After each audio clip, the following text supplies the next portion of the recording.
नमस्कार बंधुरा आमी सिद्धेश्वर आपनारा देखছেন আমার ইউটিউব চ্যানেল মাই বার্ডস মাই লাভ। আমার সমস্ত দর্শক এবং সাবস্ক্রাইবারদেরকে এটি নতুন ভিডিওতে আন্তরিকভাবে স্বাগত জানাই।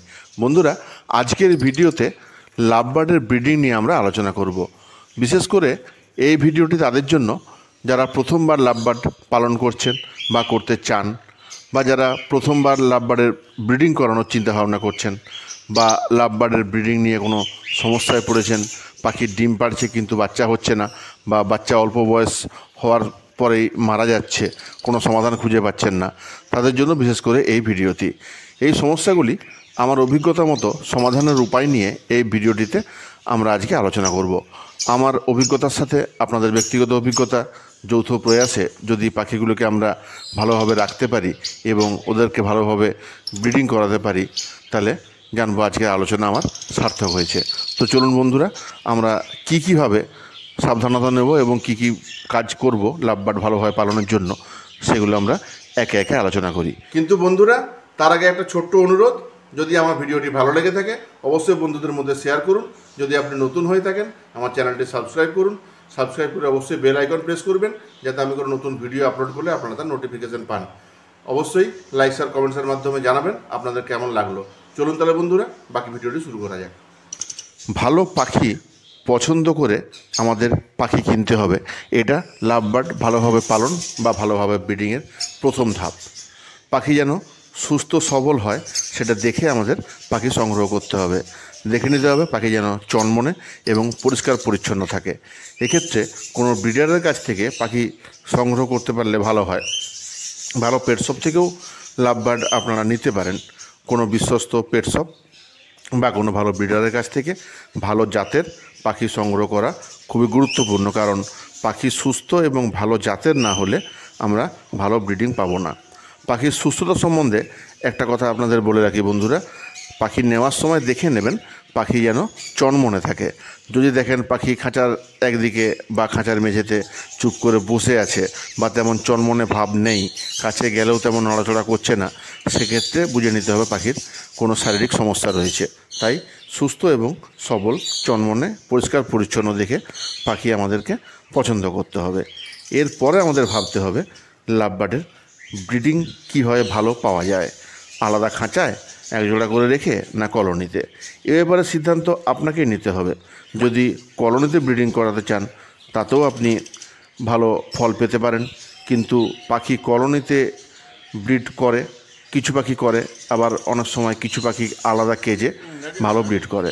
সাধারণত কলোনিতে পাখির খোলামেলা থাকে, তাই বেশি এদিক ওদিক উড়ে বেড়ায়, খেলে বেড়ায়, সেদিকে মন বেশি দেয়, ফলে ব্রিডিংয়ের দিকে অনেক সময় কম মন দেয়।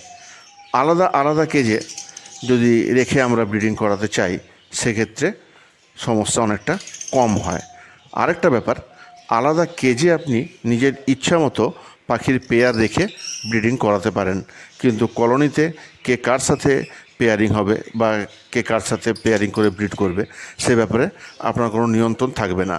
তাই ব্যক্তিগতভাবে আমার মনে হয় আলাদা কেজের সেট আপ করলেই বেশি ভালো ব্রিডিং আমরা পেতে পারি। এর পরে যেটা আমাদের লক্ষণীয় বিষয় সেটা হলো কেজ সাইজ। একজোড়া লাভ বার্ডের জন্য কমপক্ষে 18 inch by 25 inch by 18 inch cage নেওয়া দরকার। মানে 18 ইঞ্চি লম্বা, 25 ইঞ্চি চওড়া এবং 18 ইঞ্চি গভীর কেজ, কমপক্ষে এই মাপের কেজ একজোড়া লাভ বার্ডের জন্য দরকার। এর থেকে বড় কেজ আপনি দিতেই পারেন, কিন্তু কেজ যেন ছোট না হয়। আমি আগেরও একটা ভিডিওতে বলেছি বন্ধুরা, কেজ সাইজ একটু বড় দিলে পাখি উড়ে বেড়াতে পারে, স্বাস্থ্য ভালো থাকে, মন ভালো থাকে, স্বাভাবিক কারণে ব্রিডিং ভালো হয়। তাই বড় কেজ তো অবশ্যই প্রেফারেবল, কিন্তু কমপক্ষে এই সাইজ দরকার 18 বাই 25 বাই 18 একজোড়া লাভ বার্ডের ব্রিডিংয়ের জন্য। পরবর্তী যেটা গুরুত্বপূর্ণ বিষয় হলো মেল ফিমেল নিশ্চিত করা। মেল ফিমেল কনফার্ম না থাকলে ব্রিডিংয়ের কোনো সুযোগই থাকে না।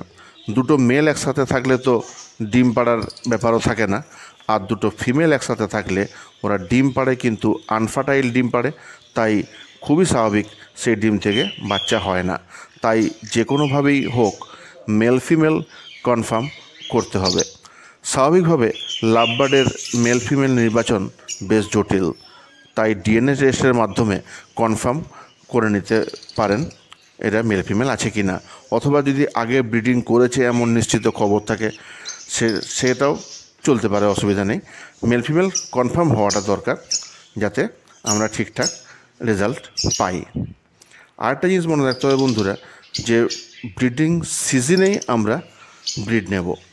অ্যাকচুয়ালি লাভবার্ডের উপযুক্ত, লাভবার্ড কেন যে কোনো কেজের পাখি, খাঁচার পাখি যদি উপযুক্ত পরিবেশ এবং খাবার পায় সারা বছরই ওরা ব্রিড করে। কিন্তু আগস্ট সেপ্টেম্বর এই সময় ব্রিডিংয়ে বসানোর সঠিক সময় বলে মনে করা হয় লাভবার্ডের ক্ষেত্রে। অ্যাকচুয়ালি এই সময় আবহাওয়া ভালো থাকে। অন্য সময় ব্রিডিংয়ে যেটা প্রবলেম হয় সেটা হলো হিউমিডিটি, বাতাসে আর্দ্রতার পরিমাণ।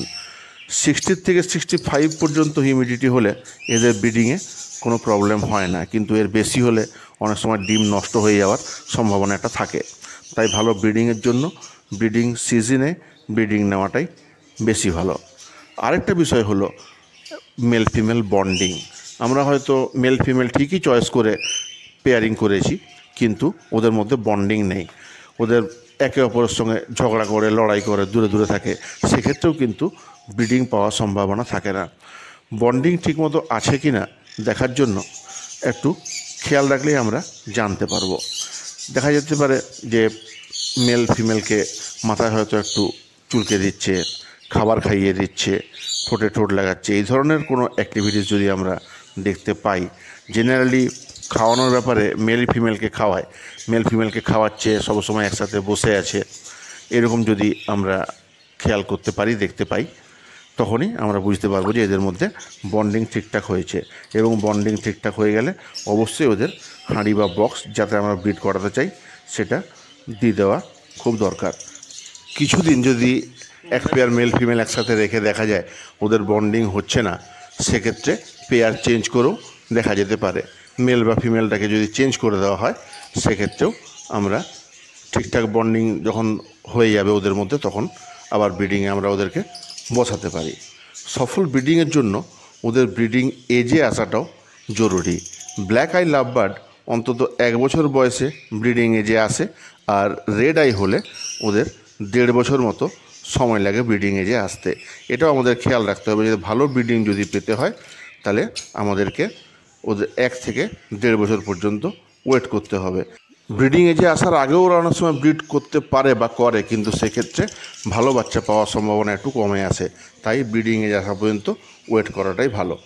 বক্স বা হাঁড়িতে যখন ওরা আসা যাওয়া শুরু করে দেবে তখন একটা ব্যবস্থা গ্রহণ করতে হবে, সেটা হলো ওদের নেস্টিংয়ের ব্যবস্থা করা। সামান্য নেস্টিং আমরা করিয়ে দিতে পারি, বা বক্স বা হাঁড়িতে সামান্য নেস্টিং ম্যাটেরিয়ালস আমাদের দিয়ে দিতে হবে। বাকি নেস্টিং ম্যাটেরিয়ালস খাঁচার মধ্যে রেখে দিলে ওরা নিজেদের সুবিধা মতো নেস্টিং করে নিয়ে ওরা নিজেদের সুবিধা মতো বাসা তৈরি করে নেবে। তাই কিছুটা নেস্টিং ম্যাটেরিয়ালস খাঁচায় বা কলোনিতে মেঝেতে নামিয়ে দিলে বাকি ব্যবস্থা ওরা নিজেরা করে নেবে, কিন্তু কিছুটা নেস্টিং আমাদেরকে করে দিতে হবে। কিন্তু মনে রাখতে হবে ওরা নেস্টিং করে নেওয়ার পর আমরা আর কিন্তু এক্সট্রা নেস্টিং ম্যাটেরিয়াল দেওয়াও চলবে না, বা যা করেছে ওটা বের করাও চলবে না। আর খেয়াল রাখতে হবে ওদের নিয়মিত সফট ফুড আর সিড মিক্স দেওয়ার ব্যাপারটা। প্রতিদিনই নিয়মিত সফট ফুড আর সিড মিক্স দিতে হবে। ওরা যেন বুঝতে পারে বা দেখতে পায় যে ওদের ঠিকঠাক পরিমাণে সফট ফুড এবং খাবারের যোগান সবসময় ওরা পাচ্ছে। ওদের বাচ্চাদের খাবারে যদি কোনো সমস্যা না হয় এবং ওদের নিজের যদি খাবার যোগান ঠিকঠাক থাকে, তবেই ওরা সহজেই ব্রিডিং করার জন্য রেডি হয়। প্রাকৃতিক পরিবেশে যে সময় খাবারের যোগান ঠিক মতো থাকে সেই সময় ওরা ব্রিডিং করে, যখন খাবার থাকে না ওরা ব্রিডিং বন্ধ রাখে। তাই পর্যাপ্ত খাবারের যোগান থাকা খুব দরকার ভালো ব্রিডিংয়ের জন্য। বাচ্চা জন্মাবার পরেও খাবারের পর্যাপ্ত যোগান অবশ্যই রাখতে হবে। খাবারের যোগান কমে গেলে দেখা যায় অনেক সময় ওরা নিজেদের বাচ্চাদেরকে নিজেরাই মেরে ফেলে। তাই খাবারের নিয়মিত যোগান, বিশেষ করে সফট ফুডের নিয়মিত যোগান, তার সঙ্গে সিড মিক্সের নিয়মিত যোগান দেওয়াটা খুবই জরুরি। আরেকটি বিষয় হলো উপযুক্ত বাতাস চলাচলের ব্যবস্থা। পাখির সেটআপে যেন বাতাস চলাচল ঠিকঠাক করে এটা আমাদের খেয়াল রাখতে হবে, যেন চারদিকটা আবদ্ধ না হয়ে যায় বা গ্যাস না হয়ে যায়। চারিদিকে আবদ্ধ হয়ে গেলে অনেক সময় একটা গুমট ভাব তৈরি হয়, গ্যাস হয়ে যায়, ফলে পাখিদের প্রবলেম হয়। শীত বা গ্রীষ্মকালে বাতাস সরাসরি যেন পাখির গায়ে না লাগে, সেটাও আবার খেয়াল রাখতে হবে। সরাসরি বাতাস লাগলেও পাখিদের প্রবলেম হতে পারে। তাহলে এমন জায়গায় পাখিকে রাখতে হবে বা ওদের কেজ বা কলোনি এমনভাবে ঢাকা রাখতে হবে যাতে বাতাসের যোগান থাকে, কিন্তু তীব্র গরম বা শীতের বাতাস যেন সরাসরি ওদের না লাগে। এই কতগুলো জিনিস মেনে চললেই বন্ধুরা আশা করা যায় লাভবার্ডের ঠিকঠাক ব্রিডিং আপনারা পাবেন। আমি মোটামুটি এইভাবে ওদের দেখাশোনা করে ঠিকঠাক ব্রিডিং পেয়েছি। আপনারা ভিডিওতে দেখলেন, আমার এখানে যে কটা হাঁড়িতে দেখলেন সব কটাতেই বাচ্চা রয়েছে এবং বাচ্চাগুলো দুই একটা একটু বড় হয়েছে। তো বন্ধুরা, আশা করা যায় ভিডিওটি আপনাদের কাজে লাগবে। যদি কাজে লেগে থাকে, যদি ভিডিওটা আপনাদের কোনো উপকারে এসছে মনে হয়, তাহলে অবশ্যই আমার চ্যানেলটি সাবস্ক্রাইব করুন, বন্ধুদের মধ্যে শেয়ার করুন। সাবস্ক্রাইব করে অবশ্যই বেল আইকন প্রেস করবেন যাতে আমি কোনো নতুন ভিডিও আপলোড করলে আপনারা তার নোটিফিকেশান পান। লাইকস আর কমেন্টসের মাধ্যমে জানাবেন কেমন লাগলো। ভালো থাকুন বন্ধুরা, আপনাদের পাখিদেরকেও ভালো রাখুন। আবার দেখা হবে পরের ভিডিওতে। নমস্কার।